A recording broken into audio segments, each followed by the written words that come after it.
Este podcast é uma parceria da Agência Pública com a Rádio Guarda-Chuva. Jornalismo para quem gosta de ouvir.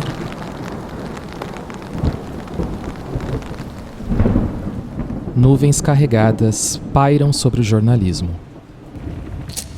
Esse novo século trouxe novos formatos, novos parâmetros e novos desafios para profissionais do mundo todo. O que significa hoje ter credibilidade ou relevância? O que é informação, notícia, profissionalismo? No meio dessa crise, governantes autoritários atacam a imprensa. Imprensa, canalha, isso é uma patifaria! Folha, cala a boca, não perguntei nada. Mas, para navegar nesses novos tempos, além de uma bússola, o jornalismo também precisa de um espelho. E é para refletir que começa o Pauta Pública número 22.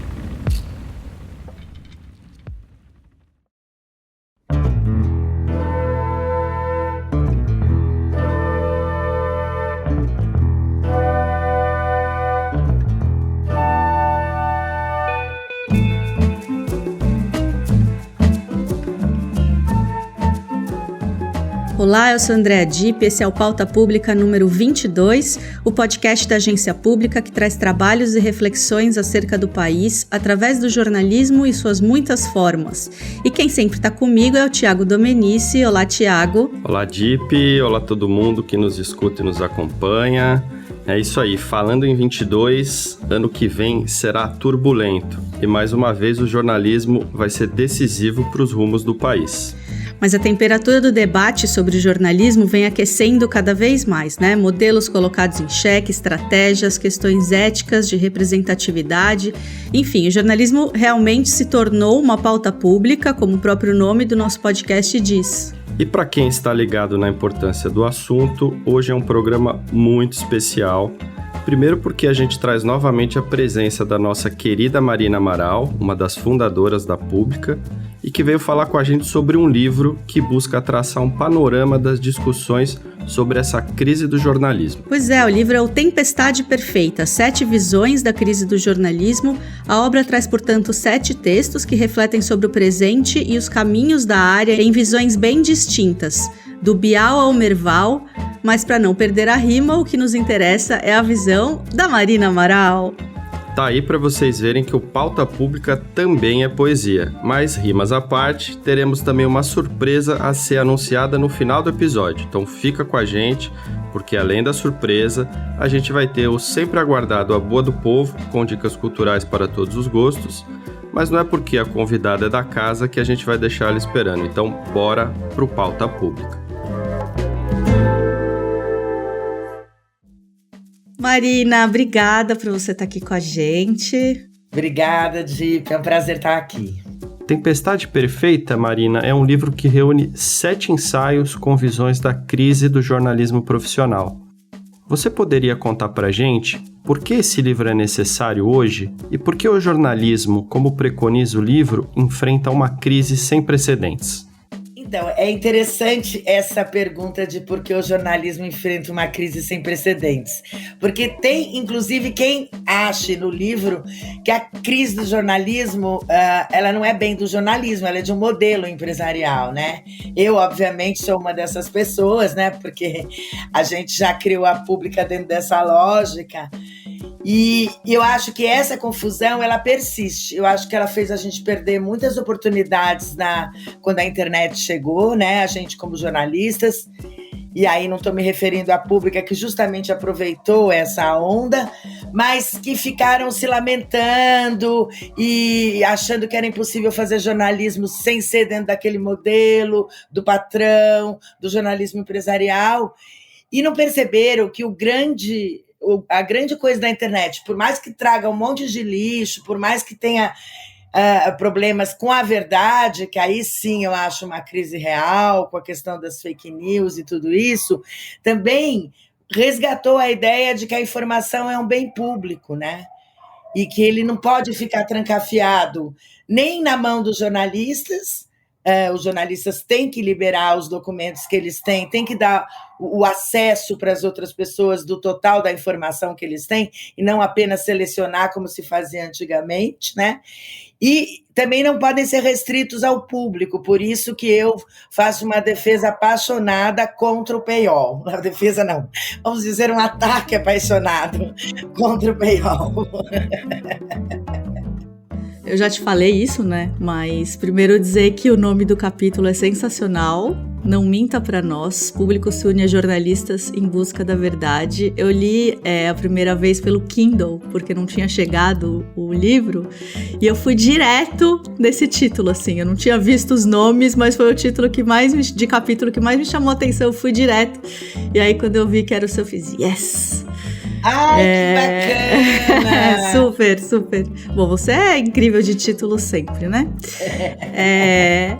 E aí você faz, enfim, né, uma bela reflexão sobre o jornalismo independente investigativo, um pouco também do que você já começou a dizer aqui.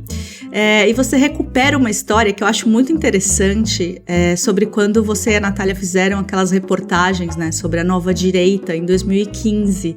Eu queria que você falasse um pouco sobre isso, porque era um momento que a gente não tinha, assim, ninguém falava muito do poder dessa nova direita, ninguém imaginava que fosse chegar, eu acho, no que chegou hoje, ou pouca gente imaginava o poder que essa nova direita teria naquela época, né? Então, eu acho muito interessante isso, assim, de vocês terem feito ali em 2015 essas reportagens, assim. Então, eu não quero falar mal dos jornais, mas eu acho que essa direita, ela veio muito do que fez a mídia quando apareceram protagonistas novos nas manifestações. Eles foram correndo procurar um movimento orgânico, como se existisse um movimento de direita como os movimentos populares, como o MST, como o Sem Teto, como movimentos feministas. Não existe isso na direita, né? E eu lembro que eu e a Natália, quando a gente viu que o público tinha gostado dessa ideia, que estava bem surgindo aquilo, a gente foi num debate promovido pela Folha, no Tuca, que estava com os novos grupos de direita. E daí estavam os caras do Vem Pra Rua, tinha o menino do MBL, Fernando Holliday, e daí tinha um cara, que eu nem lembro como chamava o site dele, que quando a Folha foi apresentar eles como movimento de direita, ele falou, olha, gente, na verdade, eu só fiz esse site com minha mulher. Então, assim, era muito desproporcional. E aquilo não me pareceu nada espontâneo, entendeu? Daí eu e a Natália dividimos assim. A Natália foi atrás da presença deles nas redes, né? E eu fui atrás deles mesmo. E foi super interessante, porque aí que a gente descobriu que tinha essa ligação entre as fundações americanas de direita e a criação do MBL no Brasil. E a outra coisa que eu achei interessante, além dessa matéria ter sido pioneira aí nessa discussão, tanto que vários professores que estudam a direita vieram falar com a gente, dizer que não tinham visto ainda nenhum trabalho sobre isso, eu também achei interessante aquilo que eu conto no livro, que foi a reação da direita quando a matéria saiu, né? Que mostra muito o que é a polarização. Porque ela saiu, a Pública não era conhecida como hoje, né? Tinha 4 anos, tinha muita gente que ainda não conhecia. Então, na hora que ela saiu, a direita começou a compartilhar. Eles adoraram, porque eu ainda pus uma foto da Glorita Álvares, que é uma ícone de direita, bela, ali na capa. Eles começaram a compartilhar. Quando a Carta Capital republicou, aí eles falaram, nossa, era da esquerda. Daí começaram todos a falar mal da matéria, sabe? Inclusive, eu achei muito bacana que o menino do MBL, que me contou que o Kim Kataguiri foi um rapaz contratado para promover a marca, né? Bem diferente da história do MBL que saiu na imprensa em geral. Esse rapaz, ele sustentou que a entrevista era verdadeira, que ficaram dizendo, olha, ela só pode ter inventado isso. Ele sustentou e acabou saindo do MBL, né? Hoje eu acho quase ingênuo, né? Perto do que virou a direita. Mas enfim. Não, mas é um começo ali, eu acho que é interessante demais, inclusive para quem não leu, procure nos arquivos da Pública essa série, essas reportagens, porque de fato é muito legal para entender como tudo isso veio e como a imprensa mostrou, e isso que a Marina está falando, acho muito, muito interessante. O seu capítulo começa colocando em contexto o Wikileaks e toda a trama para criminalizar Julian Assange.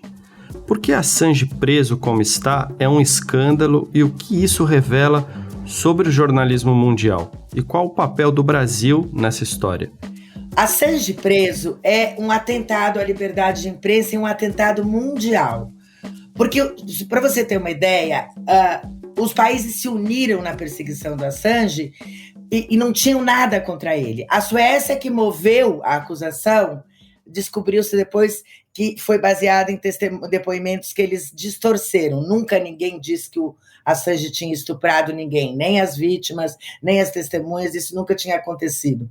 Daí você tem o comportamento do Reino Unido, onde o Assange estava quando vem essa decisão, que estava super aliado dos Estados Unidos, sempre foram, naquela época, lembra, era aquela brincadeira até do cachorrinho, Tony Blair, o cachorrinho americano. Então, eles ali seguraram o Assange, falaram, opa, pegamos uma coisa para segurar o cara.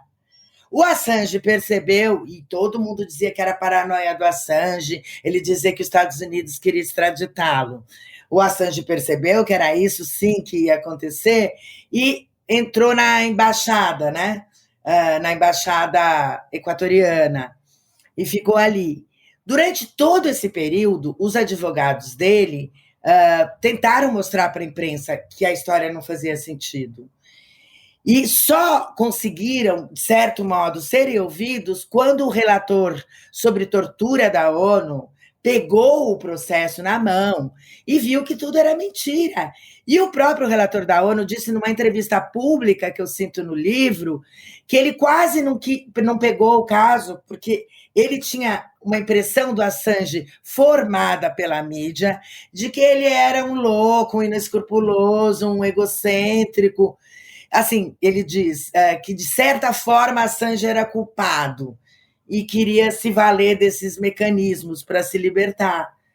Então, aí eu acho que isso é uma prova de como os jornalistas podem destruir a liberdade da imprensa quando estão achando que estão defendendo a profissão. Porque não é simplesmente que a imprensa não apoiou Assange. A imprensa colaborou para a teoria da conspiração que levou o Assange à prisão, né? E aí eu achei que era importante mostrar que o jeito que o Assange foi tratado pela imprensa é um pouco de como a imprensa ficou acuada nesse mundo novo e reagiu, em vez de inovar, reagiu com medo de tudo que representasse esse novo, né? E eu acho que é esse mesmo tipo de comportamento que acontece hoje, por exemplo, quando a gente vê o caso Samuel Klein, que a imprensa não divulgou, né? E aí tem vários motivos deles, graças a Deus não nossos, mas deles, de interesses, de falta de compreensão da gravidade do assédio, enfim.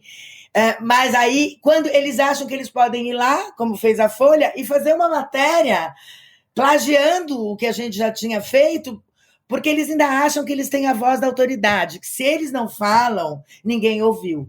Essa crise da autoridade dos jornalistas, ela se revela muito bem quando eles inventam esse título imprensa profissional. Uhum. O que é jornalismo profissional, né? O que eles querem dizer com isso, né? Oi, pessoal. A gente ainda tem muita coisa legal para falar com a Marina Amaral, mas a gente só deu uma respirada para dar um recado importante para vocês. Dia 4, quarta-feira que vem, às 11 horas da manhã, estreia um novo podcast investigativo da agência pública, Cientistas na Linha de Frente, que vai contar o drama de cientistas brasileiros perseguidos por seus trabalhos. O podcast é apresentado por Mariana Simões, que você já conhece do podcast Histórias que Ninguém Te Conta, e editado pelo nosso produtor Ricardo Terto. Semanalmente, quarta de manhã, coloque seus fones de ouvido para uma melhor experiência e acompanhe as histórias dos Cientistas na Linha de Frente. Agora, vamos voltar ao nosso papo com a Marina.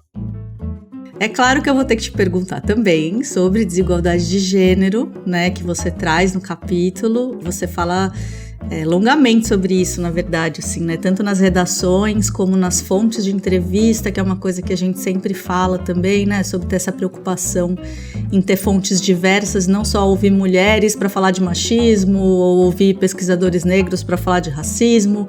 Enfim, eu fiquei também muito emocionada de ver algumas matérias citadas, e você tem uma enorme importância em muitas delas, assim, não só como editora, mas também porque a gente sempre conversou muito, né, durante os processos de reportagem, assim. E aí eu queria que você falasse um pouco sobre o papel da Pública, né, e qual é a relevância, assim, né, de ter uma agência que é fundada por mulheres, cobrindo esses temas, e como isso muda o olhar para as pautas também, porque eu fiquei pensando muito nisso, assim, né, o quanto a gente sempre conversou muito sobre essas pautas durante o processo, né, como isso vai se construindo de uma maneira diferente também, assim. Eu acho que eu fui aprendendo uma nova visão sobre o feminismo nas nossas conversas também. E eu acho que a nossa cobertura, ela não é uma coisa só, as mulheres são vítimas de ataques, ela é uma coisa que vai além, ela tem uma compreensão do que, para fazer um paralelo com o racismo, né, do machismo estrutural. E é isso que eu fui aprendendo com você. Essa sua coluna no UOL, onde você falou do estuprador que mora no homem comum, do agressor que mora no homem comum, eu acho que é uma linha da nossa cobertura de gênero na Pública que é super importante e que é completamente contra tudo que a imprensa faz. Então, isso que foi me aflorando quando eu estava escrevendo, sabe? A importância disso, porque a imprensa cobre um caso de estupro, daí aquele é o demônio, vai todo mundo ali, vai para a cadeia, daí a direita propõe castração química, sempre como se fosse uma desordem, né? Pessoas meio loucas, e não uma ordem dentro da sociedade que está subjacente a tudo isso. Eu acho que o fato de sermos mulheres e a gente está discutindo isso sempre, trouxe uma sofisticação de olhar para a nossa cobertura que a imprensa está descobrindo agora. Até o fato da gente atuar como agência nesse ponto é interessante, porque eu acho que a gente faz também um trabalho pedagógico com os editores, assim, sabe? Porque quando eles vêm, eles vão percebendo assim, pequenos detalhes que a gente não é do jeito que eles colocam, né?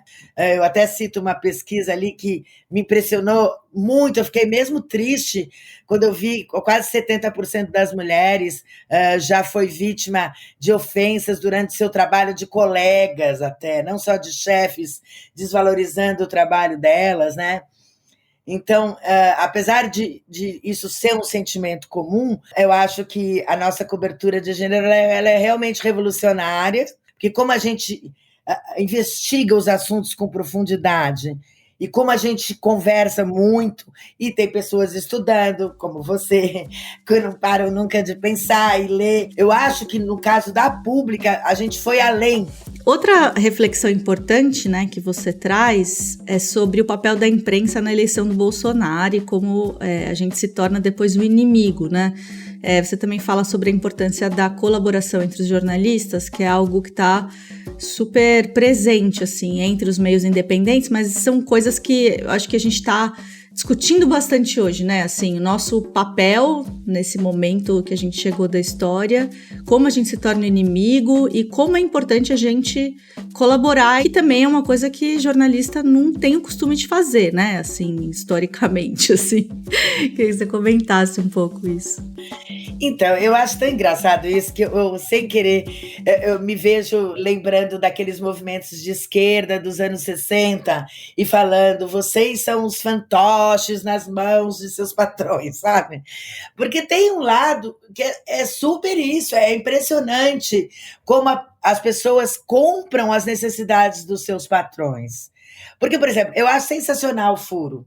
Eu acho sensacional o furo quando você vai, por exemplo, e levanta os dados dos vacinados e descobre que os negros foram 4 vezes menos vacinados do que os brancos. Isso é um furo muito relevante. Agora, você fica num escândalo desses, daí um puxa um personagem, outro puxa outro personagem. Você tem ali, tem um tanto do jornalismo que só interessa aos próprios jornalistas, sabe? É essa coisa que eu acho que a gente tem que aprender a abrir mão. Quando chega numa coisa que interessa para o público, que ninguém vai conseguir fazer sozinho, e que o furo é só uma questão de horas, tá? Você chegou, o outro ia chegar no dia seguinte. Pensa que relevância tem isso para o público. Eu não vejo relevância nenhuma. Entendeu? Então, eu acho que aí o jornalismo ele vai ser cada vez menos noticioso, eu acho, né? Porque as notícias elas já vêm correndo pelo Twitter e tal. Você pega hoje um jornal de papel, eu ainda gosto de receber a folha de papel. No fim, eu só continuo recebendo porque a minha vizinha adora o jornal para o cachorrinho. Mas você pega, é lixo. Você já leu, tudo que tinha de relevante já saiu na internet. O que não apareceu na internet é porque era uma coisa que ninguém ia se importar. Sabe? Então, eu acho que é um momento de a gente começar a pensar de fato no interesse público, e o interesse público só ganha com a colaboração. Você pode ver todas essas reportagens coletivas, as CIJ, né? Essas que fizemos com o clipe sobre os evangélicos, né? A gente descobre temáticas comuns. Então, eu acho que essa compreensão de que cada um conhece um pedacinho da história e que as pessoas juntas conseguem chegar a um quadro mais completo, e a uma pressão maior, né? Lembra o Panama Papers, a pressão que fez, né? Porque daí você tem ou os documentos do Wikileaks, né? Quando você tem um trabalho colaborativo, ele tende a aparecer muito mais. Então, eu acho que quem faz jornalismo de verdade não tem medo do furo dos outros, porque você está indo na raiz da coisa, não faz mal que um dê um detalhe.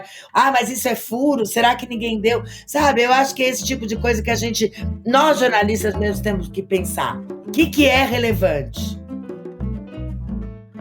Eu vou aproveitar que você fez esse questionamento de o que é relevante, e vou perguntar então por que você acha relevante ter um livro com pontos de vista tão diferentes entre si, como é esse. Eu acho que é uma coisa interessante, bacana, porque você mostra que o jornalismo não é um território homogêneo, resolvido, que todo mundo sabe de tudo. Todos os capítulos trazem muitos questionamentos, né? São poucos os que têm uma visão acabada da realidade, são os menos interessantes. Eu acho que tem, mesmo em pessoas, o capítulo do Caio Túlio, por exemplo, que é uma pessoa que trabalha desde a fundação do UOL, o primeiro ombudsman da Folha, né? Quer dizer, e ele tem uma reflexão que vale ser compartilhada, porque você está pensando, né, no que fazer. Então, eu acho super legal. Eu não sei se o livro realizou a outra das suas propostas, acho que a gente só vai saber com o tempo, que era de ser um livro para não jornalistas. Eu ainda acho que os nossos debates são um pouco bizantinos para as pessoas em geral, em muitos pontos, entendeu? Mas o que eu acho, mais do que tudo, é que é um documento. É um documento, Tempestade Perfeita, a gente pode ler de várias maneiras. Foi a Tempestade Perfeita no jornalismo, só que esse livro está sendo lançado no momento que teve uma tempestade perfeita no Brasil, né? De Bolsonaro e pandemia. Então, eu acho assim, ele é um documento histórico. As escolas de jornalismo, por exemplo, têm um potencial grande para explorar ali. Tem autores pouco conhecidos, como a Luciana Barreto, que traz uma visão completamente nova, porque ela tem o papel dela é completamente diferente, uma jornalista negra na televisão. Então, né, é muito diferente de uma mulher branca de 62 anos, como eu, é bem diferente de uma especialista em fake news, como a Cris. Eu acho assim, ele mostra que o jornalismo é maior do que nós todos, do que os 7. Muito bom. Marina, queria te agradecer muito esse papo, passou muito rápido. Eu que agradeço. E o personagem da semana chega à sua última edição, mas é por um bom motivo. A Natália Viana, muito chique, vai viajar e ficar um tempo em Harvard. Por isso não vai conseguir continuar com a sua coluna aqui no Pauta Pública. E como foi em todas as edições, esse último também está surpreendente. Diga lá, Natália, quem é o personagem da semana? Caro ouvinte, o personagem dessa semana será a agência pública. E antes que você reclame que, poxa, aconteceu tanta coisa, ela vai falar sobre a pública, eu explico que, para mim, é importante que seja ela, a primeira agência de jornalismo investigativo do Brasil.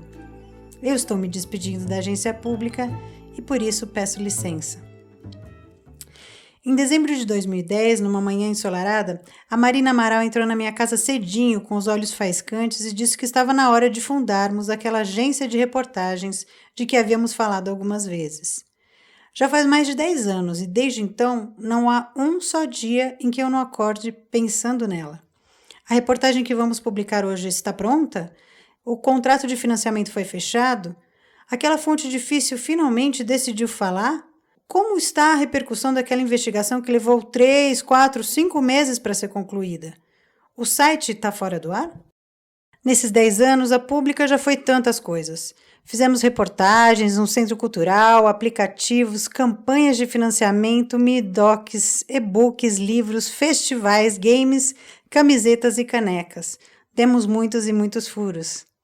E eu, nisso tudo, já fui tanta coisa também. Repórter, editora, diretora, administradora, executiva, até fotógrafa eu fui, como tantos aqui, de cuja trajetória eu lembro em cores vivas e detalhadas.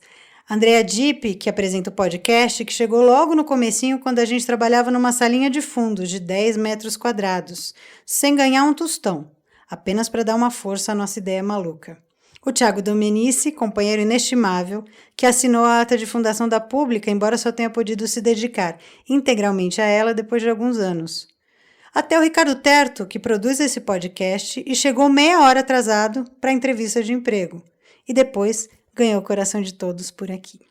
O leitor que acompanha o nosso site não imagina, mas tem uma historinha escondida por trás de cada matéria, de cada autor, de cada ícone, de cada cor e de cada fonte que você lê diariamente. Quem imagina que o logotipo da Pública foi desenhado no sofá da minha casa por uma grande amiga numa noite de empolgação e vinho? Quem percebeu que dentre todos os nossos repórteres, o José Cícero é o único cuja URL traz apenas o nome dele, tão simples, José. E tem um tipo de bug que só aparece se a tela do seu celular é das menores que existe no mercado. Quem se lembra em quantas coisas o nosso nome já se transformou? Da Amazônia Pública, Conversa Pública, Casa Pública e agora, claro, o Pauta Pública. Todos esses pedacinhos de história fazem parte do que eu sou. Não, eu não estou deixando a Pública para sempre, vai ser um período sabático e eu volto no próximo ano. E as mudanças para você, que é ouvinte, leitor, são imperceptíveis. Temos muitas grandes investigações sendo feitas que vão seguir chacoalhando o jornalismo no Brasil. Fica de olho no nosso site. Para mim, não consigo imaginar nada mais descomunal. Como será acordar todo santo dia sem ela? Como será arrancar de mim esse amor gigante, essa enorme obsessão de mais de uma década? Querido ouvinte, são tempos de mudança, mas de permanecermos alertas. Agradeço pela companhia e pela audiência, pois esse foi o último personagem da semana aqui no Pauta Pública. A gente se vê por aí. Um abraço e até logo. E o excelente podcast Vida de Jornalista, do Rodrigo Alves, parceiro nosso aqui na Rede Guarda-Chuva, recebeu a jornalista Juliana Dalpiva, colunista do UOL, que a gente conversou no nosso episódio 5 aqui no Pauta, e que lançou recentemente o também excelente podcast UOL Investiga, a vida secreta de Jair. Jair, no caso, vocês sabem, é o nosso presidente autoritário. Ela conta no Vida os bastidores da apuração para chegar aos áudios bombásticos do podcast e os vários anos investigando a família do presidente Jair Bolsonaro. Tá imperdível. Então, Marina, qual é a sua boa do povo? Olha, eu vou parecer um pouco cabotina, porque depois de falar da Pública no livro, eu ainda vou indicar o livro da Natália Viana. Mas acontece o livro Dano Colateral, que mostra como os militares voltaram ao poder através da segurança pública. Ele traz uma lacuna na história recente brasileira. Não é à toa que o livro foi alvo da coluna do Hélio Gaspari, que estuda militares e ditadura, né? É um dos jornalistas mais especialistas no assunto no último domingo. Também foi no podcast da Renata Lopretti, porque é uma coisa que todo mundo queria saber. E eu acho muito legal porque é um livro de uma repórter, não é um livro de um teórico. E a grande vantagem é a repórter vai dando significado ao que acontece, enquanto que normalmente os teóricos partem de um significado que eles tentam demonstrar. Então acho que isso é muito interessante, porque a gente vai lendo e vai se sentindo cúmplice, que você sabe, você conhece aqueles fatos, né? Não as entrevistas que ela fez, não com os detalhes, mas assim, a ligação que ela fez entre esses fatos e o modo como ela conseguiu chegar na transição para o regime militar que aconteceu de fato no governo Temer, né, com o Braga Neto, interventor do Rio de Janeiro, é uma sacada que não existia. Então eu recomendo fortemente que todo mundo que se interessa pelo que está acontecendo no Brasil hoje leia o livro da Natália. Maravilha, eu reforço essa indicação. E você, Thiago, qual a sua boa do povo? Bom, na minha boa do povo eu queria indicar o livro do jornalista e amigo pernambucano Ed Vanderlei, chama Diário de um Gordo em Dieta.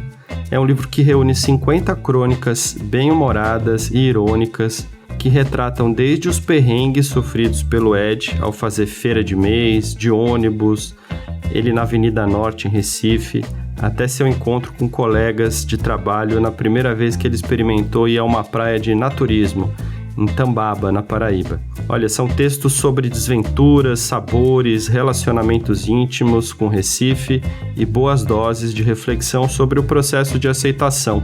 Sensacional, Thiago Domenici. Eu vou aqui indicar novamente um livro. Olha, gente, eu não sou paga pela Boitempo, tá? A parceria que eu tenho com a Boitempo é uma parceria de amor. É porque, de fato, me interessam os temas que eles publicam. Mas acabou de sair um livro agora da Judith Butler, que, enfim, só por ser a Judith Butler todo mundo deveria ler, que chama A Força da Não Violência, que também é muito interessante. Porque vai fazer... o livro vai mostrar, né, como a ética da não violência está associada a uma luta abrangente por igualdade social. Eu acho que também é um tema super necessário e super atual. É um livro curto, dá para ler rapidinho.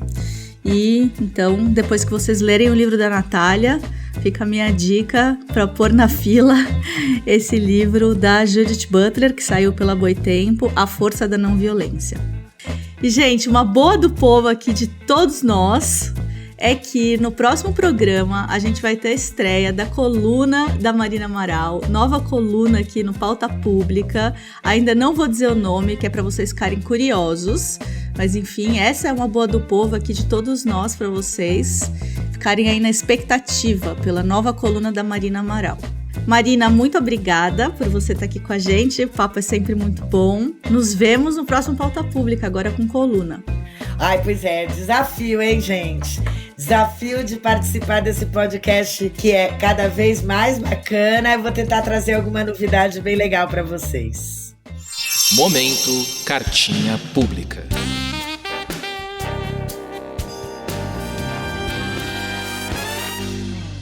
E hoje estamos chiques demais com essa nova vinhetinha do nosso Momento Cartinha Pública. E a gente tem aqui uma mensagem do Diogo Ruick, de São Paulo, que é aliado da Pública e que ouviu o nosso último episódio com a Elisa Capai e disse o seguinte: achei muito bom que vocês abordaram como o machismo da imprensa e sociedade também serviram para pré-julgar todo o caso.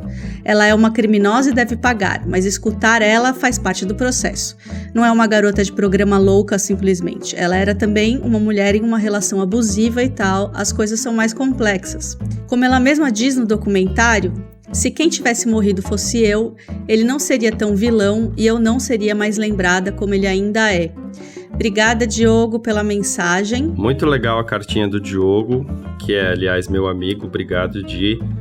E eu concordo com a visão dele. Eu acho que o documentário, ele humaniza de uma forma muito consciente toda essa história trágica, né, que aconteceu. Eu acrescentaria o elemento reflexão da imprensa, que ainda é pouco tratado, né, em casos de grande repercussão, que acho que o nosso episódio fala bastante sobre isso. A Elisa comenta bastante sobre o machismo da imprensa, sensacionalismo. Então, quem não ouviu aí, fica a dica.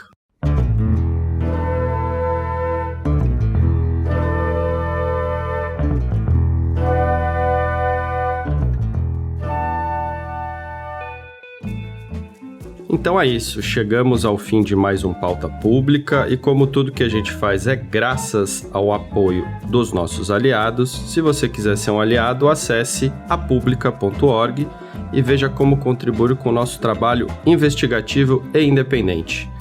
Até a próxima! Até a próxima!